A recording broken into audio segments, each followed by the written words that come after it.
उत्तर प्रदेश के बागपत जिले में एक छोटा सा गांव है जिसमें पिंकी नाम की एक लड़की रहती थी।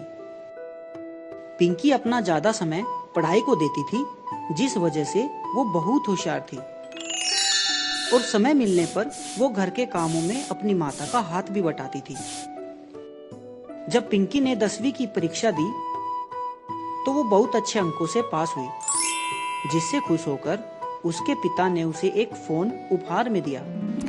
फोन लेकर पिंकी अपनी सहेली मधु से मिलने गई। देख मधु, मेरे पापा ने मुझे ये फोन गिफ्ट में दिया है। अब मैं इसमें टिकटॉक चलाऊंगी। Oh, no! नहीं पिंकी, टिकटॉक बहुत खराब ऐप है।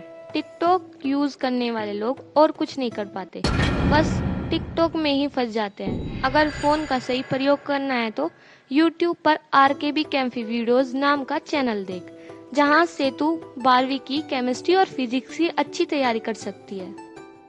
इतना कहकर मधु वहां से चली जाती है। पिंकी मधु की बात नहीं मानती और घर आकर टिकटॉक पर वीडियो बनाने लगती है। कुछ ही समय में पिंकी के फॉलोअर बढ़ने लगते हैं और उसकी वीडियो पर लाइक भी ज्यादा आने लगते हैं, जिसे देखकर पिंकी अपना ज्यादा समय टिकटॉक को देने लगी, जिस वजह से अब वो ना घर के कामों में अपनी माता का हाथ बटाती थी और ना ही पढ़ाई पर ध्यान देती थी। जब पिंकी के पिता को लगा कि पिंकी कुछ ज्यादा ही टिकटॉक पर समय बिता रही है तो उन्होंने समझाया, देखो बेटा, ये ऐप हमारी संस्कृति को खराब कर रही है, इसलिए अपनी पढ़ाई लिखाई पर ध्यान दो और इन सभी चीनी ऐप्स का बहिष्कार करो। परंतु पिंकी ने उनकी एक बात न सुनी और लगातार अपना समय गंवाती रही। ऐसे ही 2 साल बीत गए।